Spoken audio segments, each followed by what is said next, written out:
at their discretion. If you are viewing via live streaming, you can submit questions electronically by sending a Facebook message to the OCBA, and also if you're a CBA chairs, you can submit your questions that way. They'll be vetted in the same manner. So I will now turn the floor over to our moderators to commence the debate. Thank you. All right, I'm going to try to begin without using the microphone. If you have any trouble hearing me, let me know and I'll use the microphone. As a first matter of business, I'd ask that if you have your cell phone on, you turn that off so that we not be distracted by that. All right, tonight's debate will be 1 hour in length. We will begin with an introductory statement from each of the candidates of no more than 120 seconds, starting with Mr. Ostrom as determined by an earlier coin flip. We will then begin asking questions of the candidates in alternating order, starting with Mr. Ostrom, also as determined earlier by a coin flip. Each candidate will have 90 seconds for their answer. Our timekeeper will hold up silent cues when you have 30 and 10 seconds remaining in any given question. At the expiration of a time period, the timekeeper will hold up a stop sign image. At that point, the candidate is permitted to promptly finish his sentence, but must not begin a new sentence or thought. You are encouraged to be concise and not use all of your allotted time for each question. At the conclusion of the questions, you will each be permitted a closing statement of no more than 120 seconds. So let's begin. In this race, both candidates have worked in the office of the Olmsted County Attorney for many years. I'll ask the candidates to stand and introduce themselves and focus especially on how your professional experience enables you to serve in this important public office. Mr. Ostrom, you may begin. Thank you. Presume everybody can hear me okay.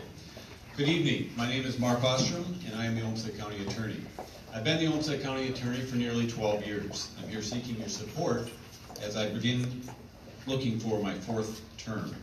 My experience as a county attorney speaks volumes for what you can anticipate during this next term.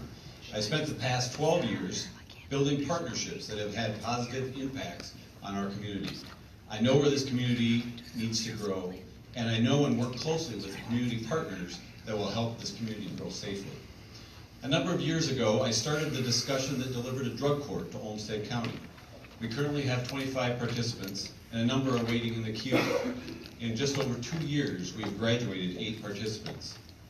According to the most recent strategic plan, treatment courts are a priority for the Minnesota Judicial Branch. In that vein, I led my peer county attorneys in this district and asked our judges to create a 3rd Judicial District Veterans Court. I hope to spend some time explaining Veterans Court later tonight. A Veterans Court will help rehabilitate and restore veterans as active community members. Veterans deserve that special opportunity. Without a doubt, mental health needs of our community have become a critical element of public safety. While we live in a medical mecca, Olmsted County, like every county in Minnesota and across the country, is starved for community mental health practitioners.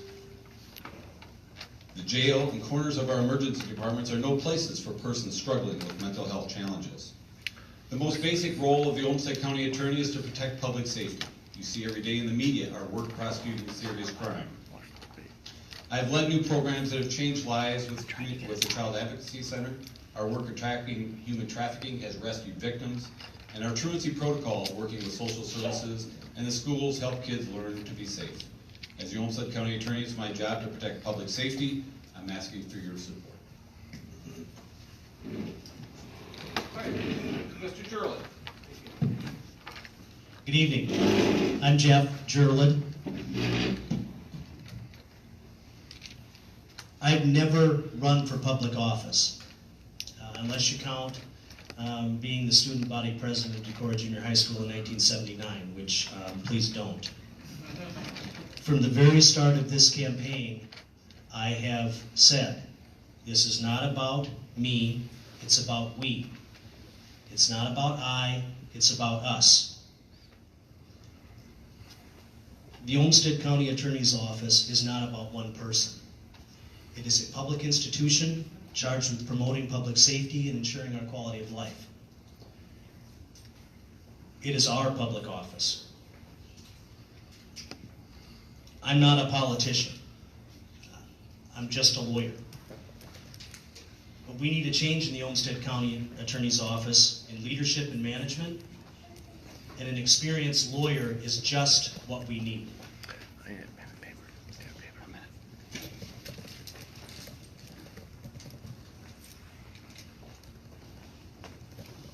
We are ready to move into a different time in this community.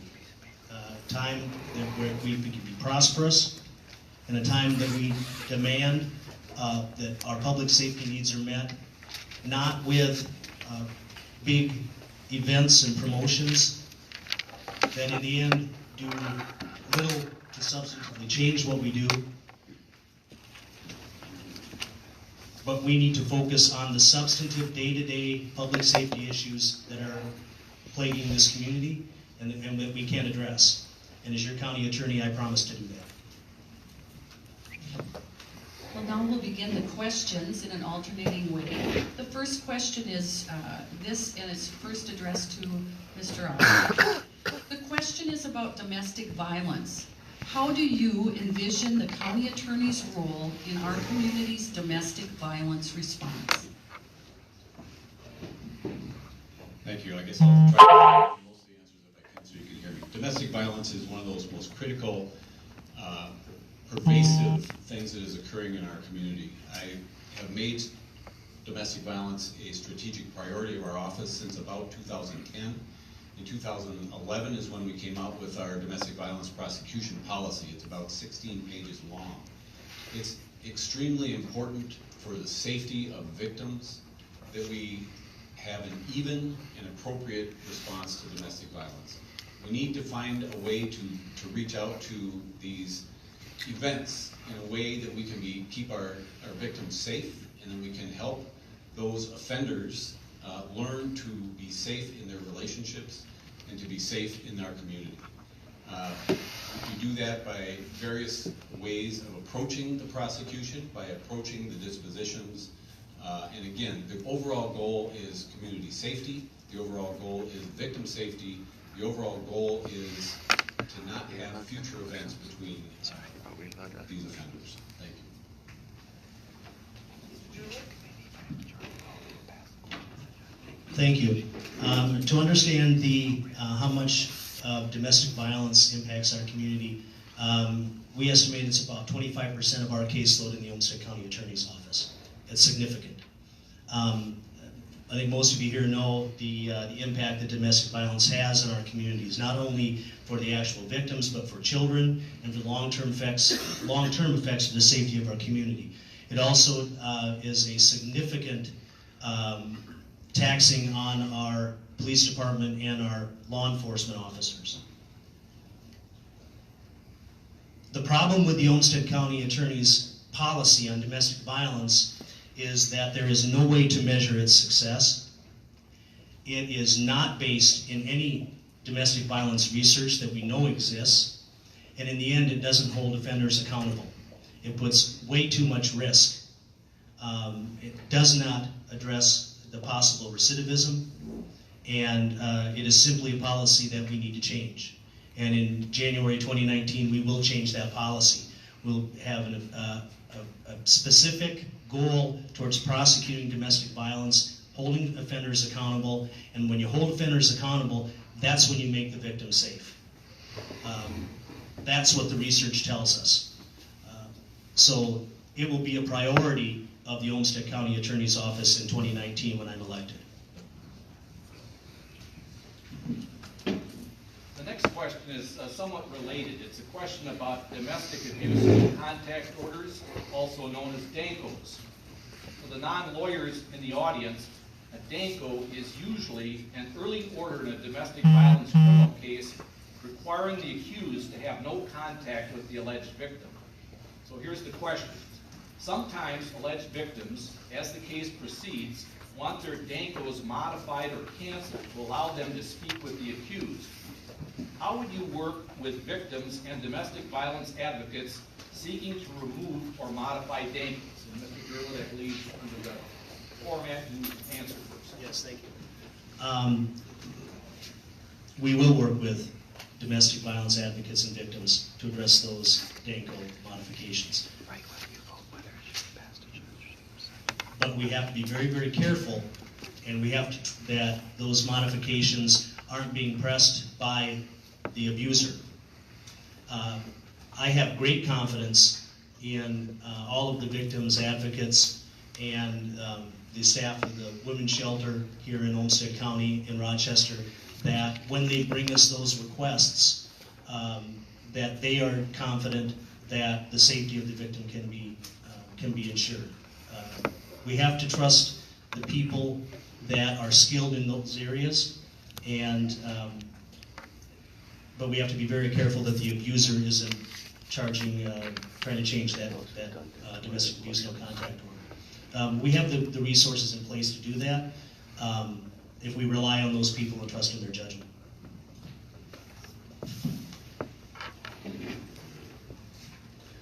So as the judge pointed out, a DANCO is a product of law, it's a product of statute. It's something that the Olmsted County Attorney or any other prosecutor requests. It's a function of the law, it's a function of the prosecution. Every day we are asked to provide modifications to the victims, and every day we filter those, every day we look at those, and every single one of those goes up to the court as part of whatever the next hearing is for the court to make that determination. We do not hold those back. We do review those, and then sometimes we have conversations with those victims, and we make sure that it's something that the victim wants, it's something that will keep the victim safe, and that the victim understands the parameters of what's going on. I will admit that there are some times as a prosecutor that I believe that it is not the appropriate response to modify those, because I believe that we've maybe had a very violent offense, and that there are times when it's just simply not appropriate. But I also understand that victims and their offenders often want to repair their relationships, and we want to make sure that when that relationship is repaired, it's safe. Thank you. The next question is about plea bargains in criminal cases. What are the most important factors for the county attorney to consider in plea bargaining versus prosecuting cases to trial? And there's a second part to that question. Should collateral consequences be factored into settlement negotiations? Collateral consequences are something that would impact the defendant's employment, immigration status, ownership of firearms. There's a lot of collateral consequences that you could address in that question. So first to you, Mr. Ostrom. Thank you, that's a lot to do in 90 seconds. Plea negotiations is an integral part of what we do. Both the American Bar Association, the National District Attorney Association, and every other prosecutor association suggests that you have to have written plea policies. Most importantly, to make sure that every defendant, no matter their race, no matter their gender, no matter their economic circumstances, everybody is treated the same in the same circumstances. I guess I'd say that's the most important reason we do that. Certainly the impact on the judicial system is also critical. Collateral consequences is an everyday part of our work. When people are convicted of a crime, there are certain collateral consequences that befall them. The judge listed a few. Some of the more important ones we've talked about recently that have great impact in our community and across the nation is immigration. There are consequences for a felony conviction to certain types of crime that could get somebody deported. We understand that, but we have to fall back on what is the fair response to everybody that is similarly situated, and make sure that we're treating everybody the same, no matter their race or their gender or what country they're born in. Thank you. I think that we have to keep my readers on. I'll read my handwriting. All plea negotiations and settlement of criminal cases need to always consider one thing: public safety. It's what our law enforcement officers do when they're out on the street every day, and it's what the attorneys in our office do every day. Concentrate on public safety and solve the problem so that the offense doesn't happen again. So when the most important things that we think about when we're negotiating cases are the nature of the offense, how dangerous is it, There's a big difference between someone writing a bad check and someone committing a violent sexual assault. We have to consider the defendant's criminal history. We have to consider the victim's wishes. We need to consider, and we've made it a priority in our division since I came on in management, to get the consideration and the input from law enforcement, because they know these offenders better than anyone. Collateral consequences, there's no easy answer to that. There's just simply no easy answer to that. What might be a collateral consequence in one case and could have an incredible detrimental impact on the defendant, we might. Can I finish? Yeah. We might consider it, and all those other factors have to be taken into consideration. There is no easy answer to whether you get a criminal conviction and its effect and the collateral consequences of that. Across the country, from Hollywood to Washington, D.C., we have all heard about sexual harassment in the workplace. What would you do to ensure that the county attorney's office is a safe, respectful, and harassment-free workplace for all employees, regardless of gender or orientation or other factors? The first thing is that make it very clear that that type of behavior, any type of behavior that's abusive, that is discriminatory, that is inappropriate, just simply is not allowed. It's not an expectation, it's a demand. When something is brought to the management's attention, when I'm the county attorney, we'll deal with it promptly, and we'll take whatever necessary steps there are to rectify the behavior. And that obviously we have employment regulations and a step-down process, and if people have to be disciplined, they'll be disciplined. But the most important thing is to create a culture where people feel safe, where they feel they're treated with dignity and respect, and everyone has to honor that. It's just it is a demand of a professional office.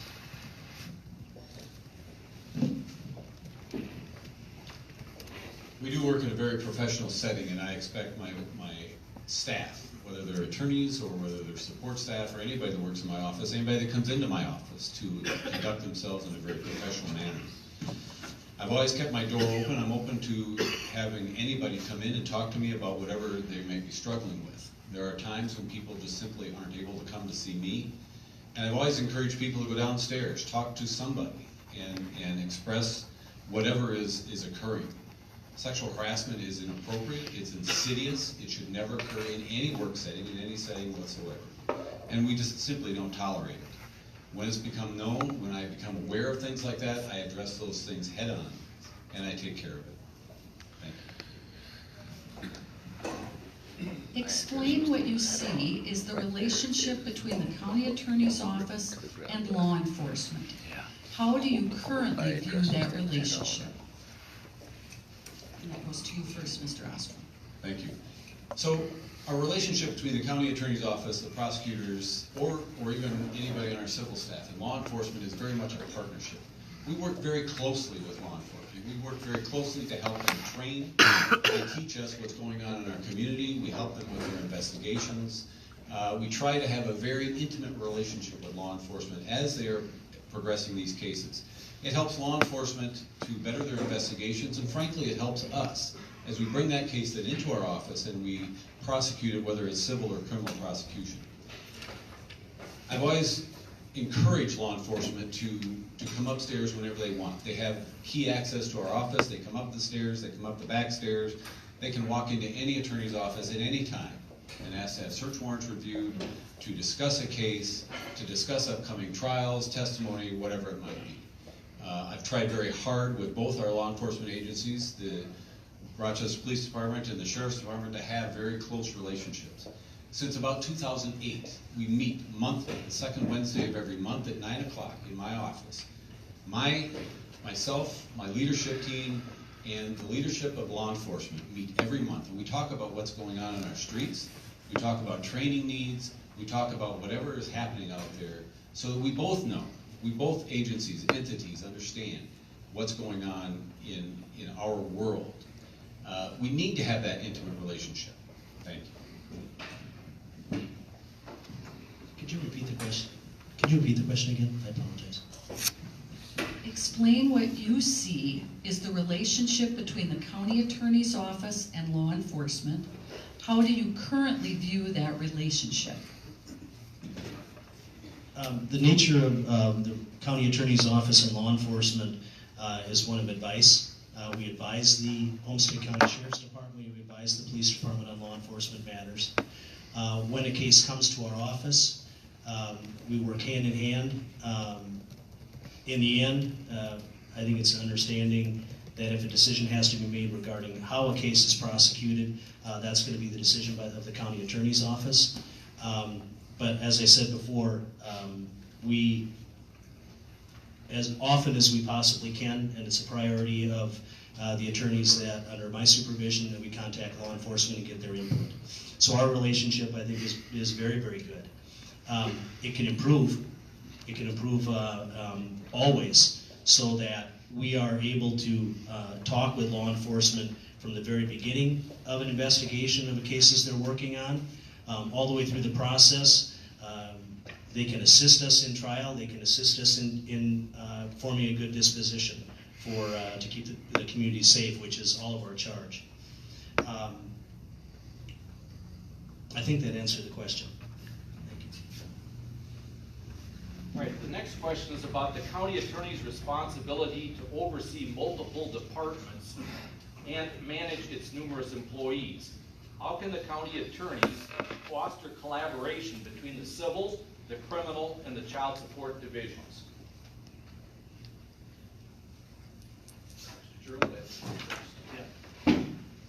Well, the most important thing is that when you are working to collaborate with all of those divisions, that you've done the work, which I have. I've been in the county attorney's office for 22 years, and by sheer fortune, I've been able to work in our criminal division and our civil division, so I know the work that all of the people in those divisions do. The collaboration is simple. It's about communication. And so if we keep our lines of communication open in our office, we can have good collaboration on those cases. But you have to know how the work is done in order to make that collaboration happen. Again, I think I facilitate in the office, that more in the office more than anyone else, simply based on my experience. But the other thing that we can do better, and we will do better, is simply to have cross-training opportunities. You get no better experience of understanding what mental illness is than when you are working in the civil commitment court.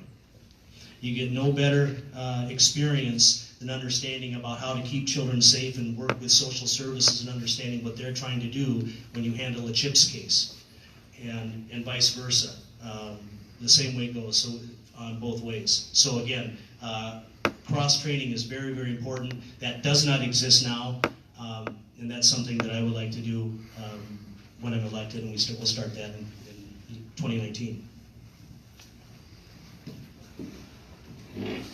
You know, in fact, we do have great collaborations with our civil partners and civil agencies. For example, child protection. We send an attorney or attorneys and staff every week over to consult with the child protection staff every Wednesday, I believe it is, and consult on cases. We consult and collaborate quite in depth with adult protection. We have monthly meetings with adult protection. It was just this past week. I missed it because I was at a different meeting. But we meet with those folks every single week or every single month at a very regular basis.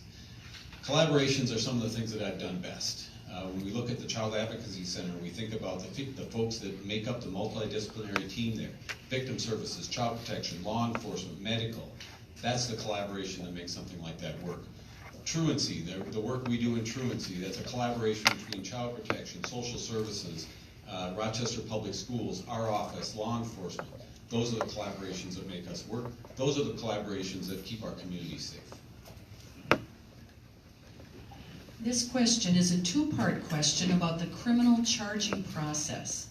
After police refer a case to the prosecutor for charging, how important is it for criminal cases to have a charging decision in a timely manner? What would you do to prioritize charging decisions? I think that's my turn. Yeah. So referrals come to us in two ways. They either come to us in custody, in which case we have basically 2 hours to make a decision. That is a pretty high priority, and everybody stops and gets that done in our office. The second way that referrals come into our office is typically through just kind of a normal referral process. The policy of the office has been, since almost the start of my terms, that those referrals are be done in 30 days. Now the frank, honest reason that doesn't happen is because we are so overwhelmed.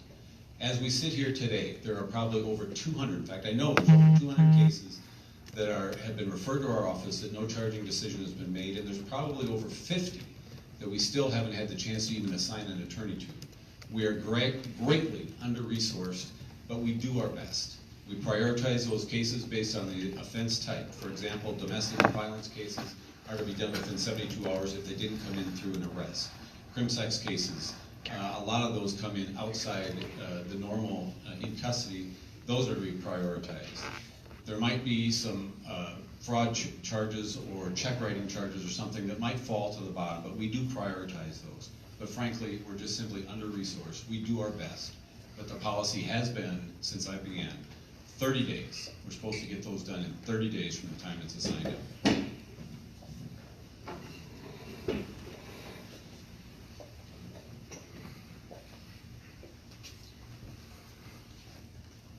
When a process has not worked for as long as the referral process in our office has not worked, when there are 200 plus cases waiting to be charged, waiting to be reviewed, the process isn't working.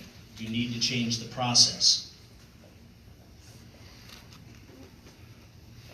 We need better and freer flowing of our information in our systems within our office, period. There are 2 or 3 bottlenecks in this referral process where we squeeze everything down to one person or 1 or 2 people to refer out. It automatically creates a backlog. We need to work with our law enforcement agencies so that we can get the referrals in a more consistent manner. And it's just the way that people work. It's not their fault. It's just the habits that we've gotten into. But we need to make sure that those referrals keep coming in on a consistent basis rather than at a glut, because that's what happens. People clear their desks. But once it gets to our office, then we need to spread out that referral process right away and make sure that that system is streamlined so that information can keep going. The referral process in our office has been very, very poor for a number of years. And we will change it. And we'll take a look at changing that. It'll be one of our priorities of the management of the office. This question is about management style. What steps would you take to guide the career path of attorneys within the office itself, particularly the younger lawyers still developing their skills?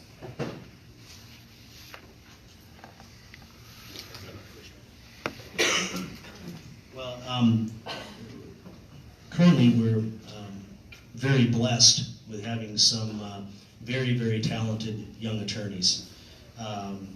And so, frankly, because I see what they do every day and I get to manage sort of how they do, it's pretty darn easy.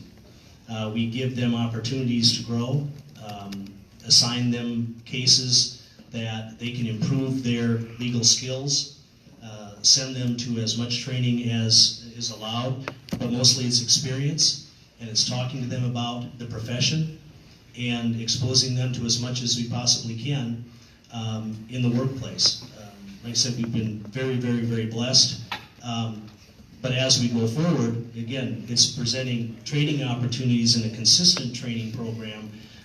Right now, it's been very much as an ad hoc basis. And that's hard to manage. That's difficult to truly gauge and measure someone's improvement.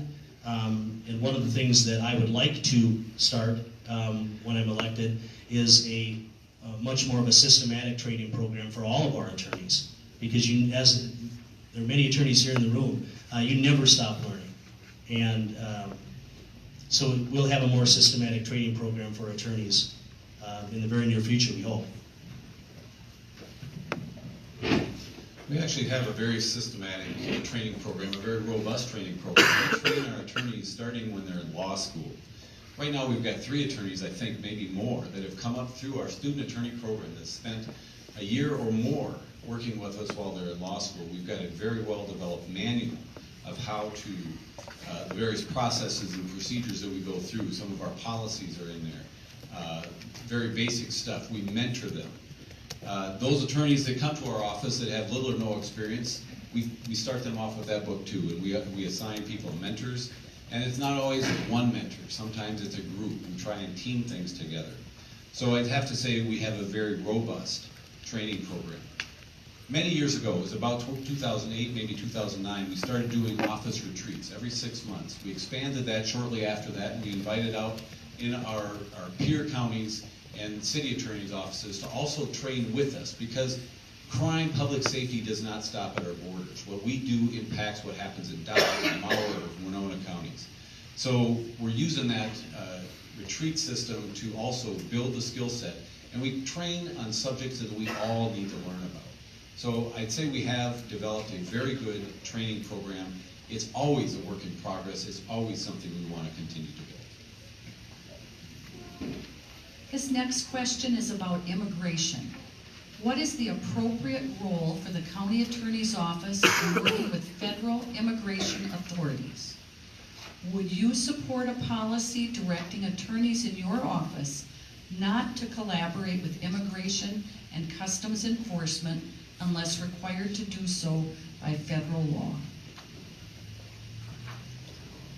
So to the best of my knowledge, we do not have any direct contact with immigration officials. There is no doubt that immigration is a collateral consequence that befalls some of our defendants in the system. But that contact, that interaction with ICE occurs after the detention has completed at the adult detention center. I've worked with the sheriff, I've worked with community members, county board members, our county administration to help facilitate those conversations so that our community knows what our responsibility is. Our responsibility is to obey and uphold the law. I took an oath to uphold the Constitution.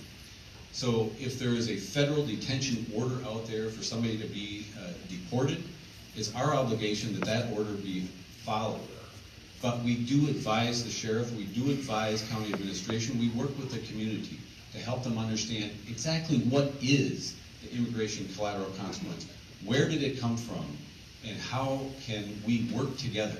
But at the end of the day, I took an oath to uphold the Constitution, and that's my responsibility. And the question was specifically, how would we advise the attorneys in the office? I can repeat the question. Please, thank you. What is the appropriate role for the county attorney's office in working with federal immigration authorities? Would you support a policy directing attorneys in your office not to collaborate with immigration and customs enforcement unless required to do so by federal law? No, I would not direct any of our attorneys not to contact any of the federal authorities. That's a federal law enforcement agency, and we may need their assistance in any number of reasons. I also believe it's a violation of federal law to prohibit or tell someone whether to contact whether you prohibit or mandate that someone contact those. So we're not going to violate federal law.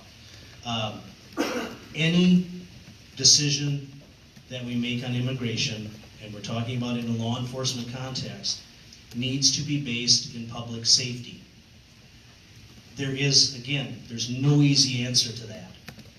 But again, our law enforcement officers, our county attorneys, our probation officers, even our social workers when they're working with families, they're thinking about public safety. That's the determinative factor.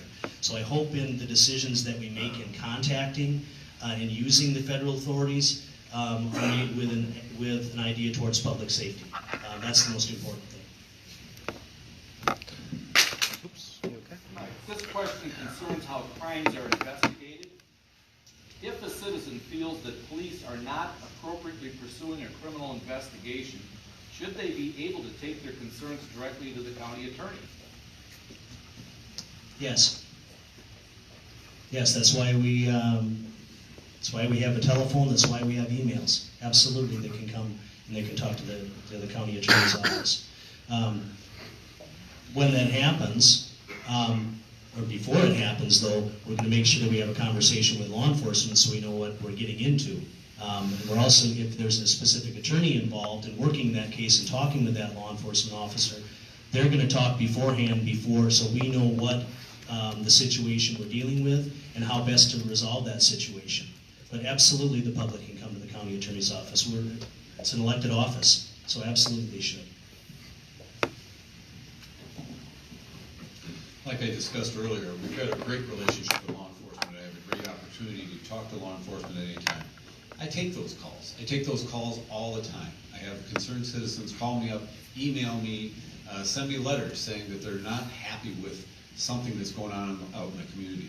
And the first thing I do is I call up either the sheriff or the chief or some of their leadership, and I ask them, do you know this person? Do you know what's going on? What efforts have you taken? What's going on? And sometimes they say, there are times when there's activity going on in the community, and there are people that are afraid to call the police. They're not afraid to call me, but they're afraid to call the police. I can redirect them to the appropriate law enforcement agency. I can assure them that the law enforcement officers are actually nice people, that they're going to be very interested in what their concern is, and they're going to be very helpful. So, absolutely, anybody can bring those concerns to me, but because of the great relationship we've established with law enforcement agencies, the first thing I'm going to do is I'm going to talk to the law enforcement agency themselves. I don't investigate crime. We prosecute crime. I let law enforcement investigate those crimes, and we know which roles we have, and we respect each other. This question is about both criminal prosecution and civil commitment. Where a person in a mental health crisis commits criminal behavior, what is the role for criminal charges and what is the role for civil commitment? So this is often handled on a case-by-case basis. As those of you that are attorneys in the room probably understand, there is a process in the criminal rules, Rule 20, that deals with mental health and mental illness defenses. So it is appropriate in many cases that a criminal charge be instituted. Sometimes we do that simply to protect public safety. The flip side of that is there's also the civil commitment process, and I'm very well versed in that. And that's a separate level of proof. It's a separate burden of proof, whether somebody is a danger to themselves or others, and whether they have committed a crime are sometimes two distinct questions, and sometimes they need to be sorted out in a parallel fashion. It's not unusual for us to have crimes that are occurred by somebody who is in a mental crisis, that are struggling, and they need to be able to get some medical assistance to bring them out of that crisis. But at the same time, we need to investigate and find out, was it a mental health crisis that caused this, or was it simply a crime, something that was even intentional despite the fact that they may be in crisis? That needs to be developed, and that's not something that we can make a decision, a snap decision on. And so sometimes we use both processes and run them parallel until we get down to the appropriate response.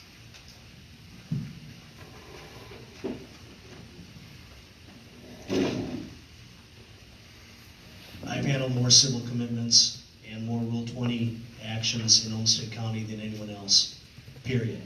I know how they can work together, and I know how they don't work together. And it is an incredibly frustrating process. The one thing that we have done in Olmsted County better than most, one, our law enforcement officers have incredible training so they're able to recognize persons suffering from mental illness. The mentally ill should not be in our jails, period. It is difficult. when someone commits a crime and then they start suffering from a mental illness while in the jail. That's not what we're talking about. We're talking about when someone is on the street and they're suffering from a mental health crisis, and we want to keep them out of our jail. We do a good job of that. And I have specifically told people, we're not charging that person with a crime. That is a mental health issue. We're not going to put that person in our jail. When you do that, as a county attorney, you have to look at many more things than just that one little issue. Number one, it's not going to serve that person. It puts our jail staff at risk. It puts that person at risk. It increases the county liability. And it's just not a good thing. All right, next I have a multi-part question about equality and civil rights. What role, if any, does race play in charging decisions? How do you explain the racial disparities in justice statistics? And what would your policy be to ensure equality in the justice system? Well, the answer to the first question is no, absolutely not. I don't believe it ever has.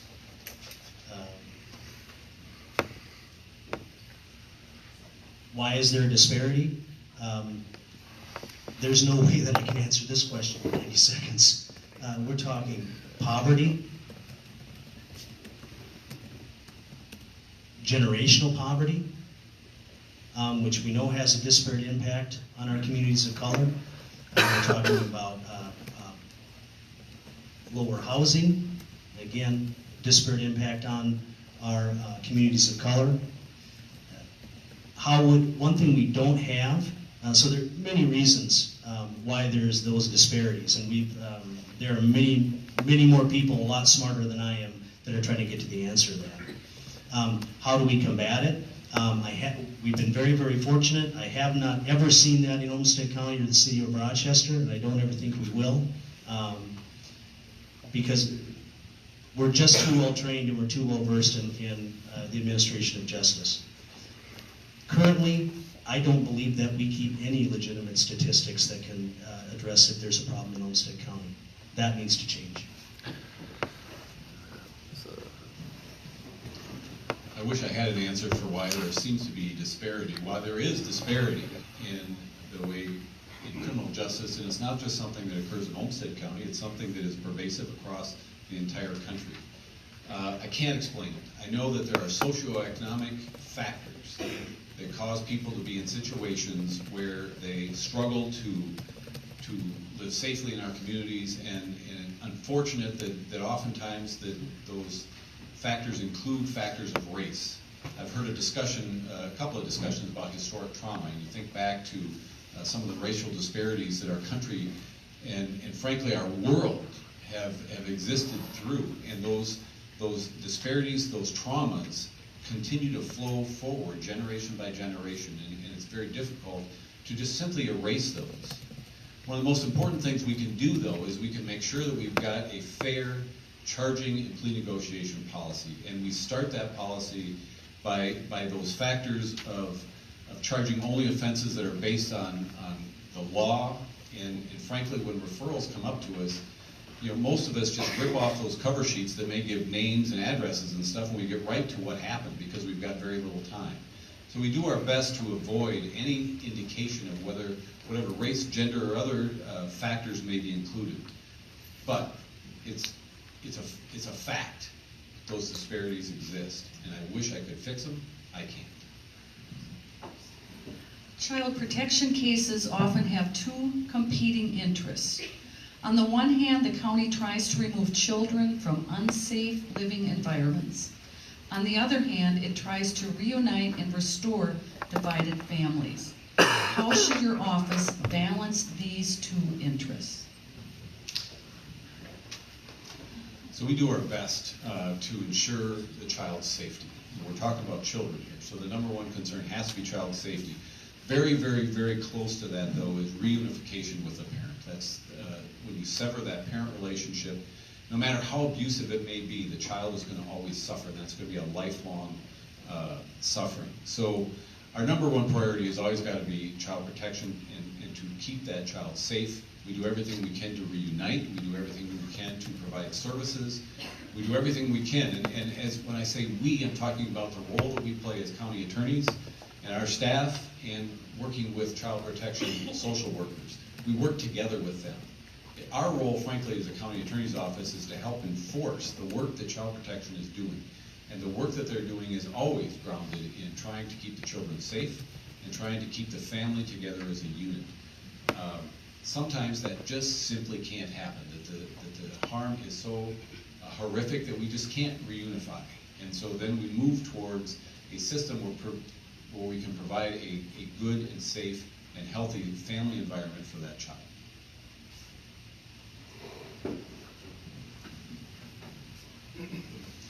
I think most of you here know that I spent 15 years representing our social service agency in child protection.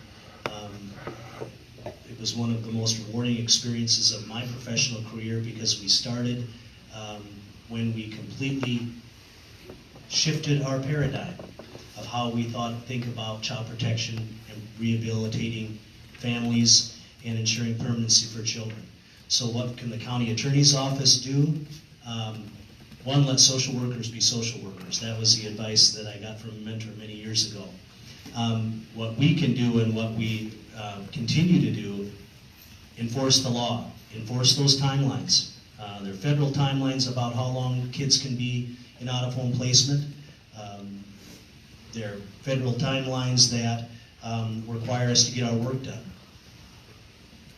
It's not hard. It's not hard to work those two goals. If your mind is in the right place, and if you're really truly committed to not only protecting children, but also rehabilitating those families so that children can remain with their families, which is an incredibly important thing. Our job is to enforce the law and enforce the rules and make sure we stick by them. And I'm bragging. In Olmsted County, we do a really, really good job. And we've done a really, really good job, I think, for about the past 18 years in this area. And all of the studies from the Department of Human Services and all the audits have indicated that. This might be the last question. Our instructions were to ask the last question at 7:22. It's not quite that, but close. So, and here's one that might be a little more controversial. How do you believe your approach to running the county attorney's office would differ from your opponent?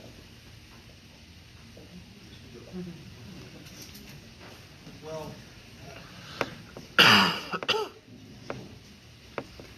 the one difference that I bring to the table is that I've done the work. I've spent 22 years in the office. I've handled anything from a traffic ticket all the way up to a serious felony, civil commitments, cases of sexually dangerous persons, child protection. There's not a lot that I haven't done. I've been very, very fortunate. So the one thing that I will bring is trust. The attorneys in the office trust me. They trust that I'm going to support them. They continue to trust that I'm going to put them in positions where they can improve and where their professional development can continue. Maybe one of the most important things that I've already discussed with a number of the attorneys in the office. I won't micromanage an attorney's judgment. I simply won't. That's what they're paid for, that's what they're hired to do, that's what they went to school for. So I won't micromanage their judgment. But I will micromanage the office. I'll micromanage the process because when our machine isn't functioning well, when we're not efficient, when we're wasting resources, then we can't focus on the really important cases in our office.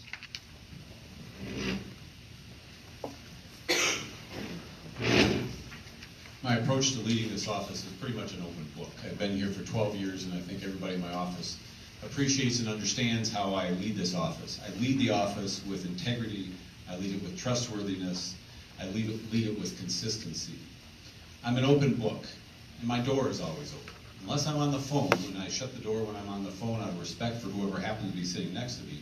My door is always open. I don't close off my door and hide from people. I don't close off my door and try and avoid people. I'm available. If there's a problem, I address it. I make decisions. I don't hold off on things. I don't wait. When something needs to be done, I take it on and I take care of it. I've got a great relationship with all of our partner agencies, and my door is open to all of those folks too. Leading this office is more than just leading this office. This is leading the community. And I've been very open in working with the community and trying to be respectful of the work that they do and trying to be supportive of the work they do. Again, the work that I've done for the last 12 years in leading this office is pretty much an open book. And I intend to continue to work in a very open fashion and be available for everybody, whether they work in my office or whether they're community partners. That's the way to run this office. As our population ages, we see growing concerns about the financial exploitation of our elder population. How would you address this problem from both a criminal and a civil law standpoint? I think that's my question too.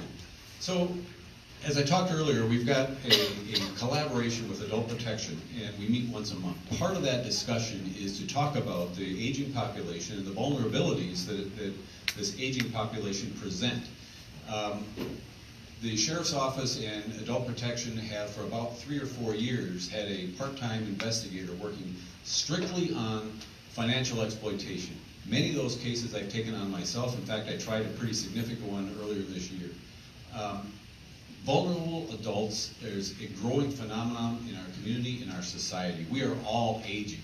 I don't have gray hair anymore. I don't have hair anymore. We're all aging, and that's the way we're going to see this trend for a number of years. It's very important that we continue to work closely with Adult Protection and, in appropriate cases, get guardianships, conservatorships. Perhaps it might be other ways that we can use our civil systems to help protect adults from vulnerabilities. But when we see that somebody has been harmed, it's also our responsibility to jump in there and try and undo everything that we can. I expect to continue that. I expect to continue that effort because it is so important and it's not going to go away for a long time.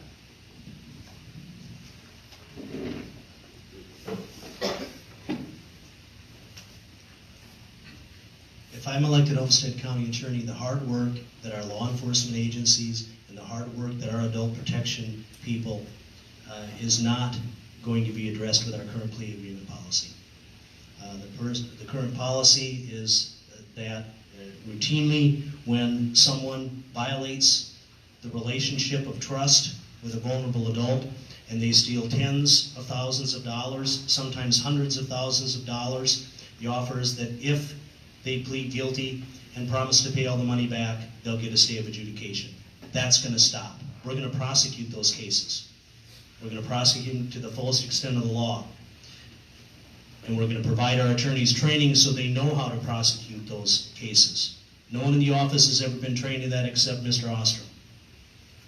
That's going to change because too many people, from law enforcement standpoint and from our social service agency, have put in too hard a work.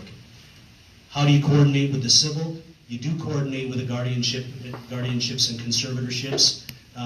You also need to look at freezing assets and taking other civil actions so that someone who has stolen thousands of dollars from a vulnerable person, that we can recoup that. We don't need a promise of leniency just to make sure that to hold someone accountable. This final question is about lower level drug offenders. Currently, Olmsted County Drug Court is only available to high level offenders who would otherwise be sent to prison. What do you believe is the most effective way to deal with low level drug offenders? Would you favor expanding drug court to support lower level offenders or parents with drug problems who are involved in child protection proceedings? Yes. That's been, if I could have one, and I mean in a constructive way, a criticism of our current drug court, is that we are waiting until someone is on the verge of prison before we intervene in a more systematic way. That being said, every day we have offenders in our office being referred up and being arrested for low-level drug offenses. We're talking fifth-degree possession, primarily methamphetamine. It's putting a tax and taxing our law enforcement officers. That indirectly and directly affects our public safety. When our officers are too busy having to write citations for a speeding ticket, and it's also a felony drug charge, that takes them off the street. Then they can't go out and address the more serious person offenses. So yes, I would say expand drug court to include those lower level offenses. But I think we also have to be cognizant of the resources that it would take. What I would advocate for is this. Use the best practices that we know that have been successful in drug courts all across the country. Because there's some drug courts that do exactly that. They do include the lower level offenders. We can take those best practices and we need to get those people addressed very quickly, get them into a program very quickly to address their chemical dependency, and then get them on the rehabilitative process. We started that here in Olmsted County already. Judge Jacobson, you and I worked together to put a process together to get those people through the system faster. Now we got to work on the back end more. So the short answer to would I expand drug court to include low-level offenders is no. They don't need that level of intense supervision. The drug court is designed for those high-risk, high-need offenders whose complete, probably adult and sometimes juvenile lives have been consumed by drugs and or other chemicals, and their criminal behavior, which has pervaded through our community, is due to those. And when they have reached that point where they are that high risk, they're that high need, they are need to go off to prison, we stop and we say, wait a second, let's give them one last chance. Let's give them that intense supervision that they need and they deserve. Let's give them that intense treatment that they deserve and they need and they deserve.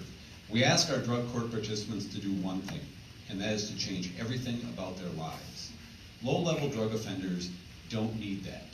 Low-level drug offenders are not people who are addicted. They're not necessarily people that are that dependent. They might be just social users, and those do. They flow in by hundreds into our system. That's not what a drug court is about.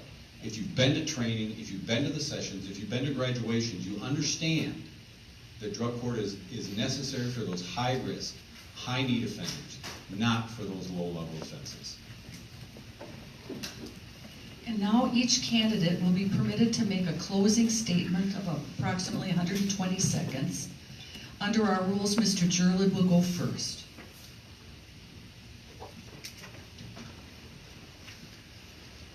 As your next county attorney, first of all, I want to thank the Bar Association for having this. This is a wonderful event, and thank you both, Judge Wieners and Judge Jacobson, for moderating. It's greatly appreciated.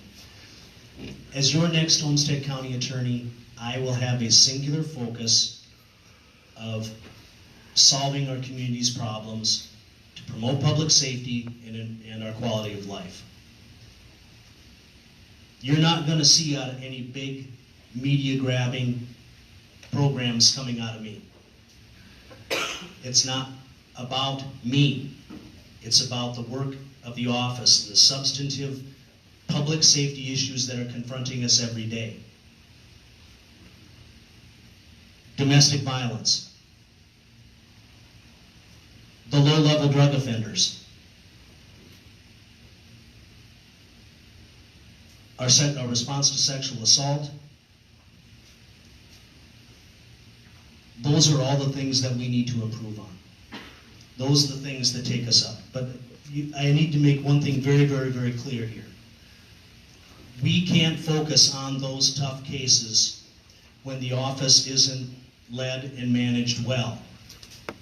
And currently, we need new leadership and management in the office. It's just simply necessary. We can't focus on those critical public safety issues the way we're going right now. We need to change.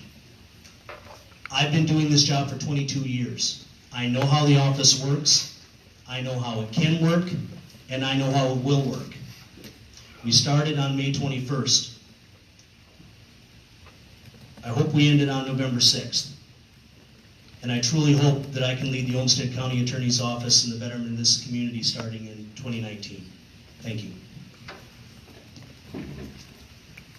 So Well, I also want to thank you all for being here. I appreciate our moderators. I appreciate the Bar Association for supporting us and having this discussion.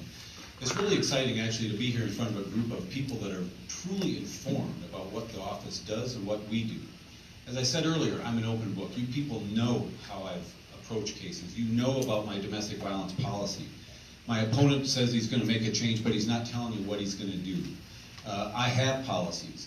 I've talked a lot in the past few weeks about a veterans court. It's incredibly important that we treat our veterans with the dignity and give them the chance that they deserve after they've offered to lay down their lives for us, for our safety.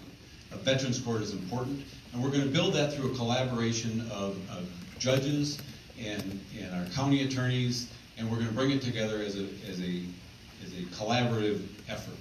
The mental health needs in our community are just astounding. I've been working for the last couple of years. I've met with Commissioner Piper. We've talked about bringing an urgent care center here. I was part of the group that developed the plan, and finally Senator Senjum was able to get it through. So we're working forward on that. The things that we have done with the Child Advocacy Center, the things that we've done to change the dynamic about human trafficking and saving lives, our truancy protocols and changing that and keeping our kids safe and getting them back to school.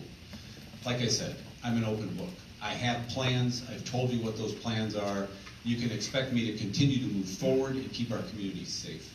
It's been my pleasure to be the county attorney for the last 12 years, and I am hoping that I'm going to continue to be the county attorney for at least the next 4, and we'll take it on from that point on. I appreciate your support, and I look forward to your votes on November 6th. Well, now it's time to thank the candidates, thank the audience for all your participation, and you now may applaud.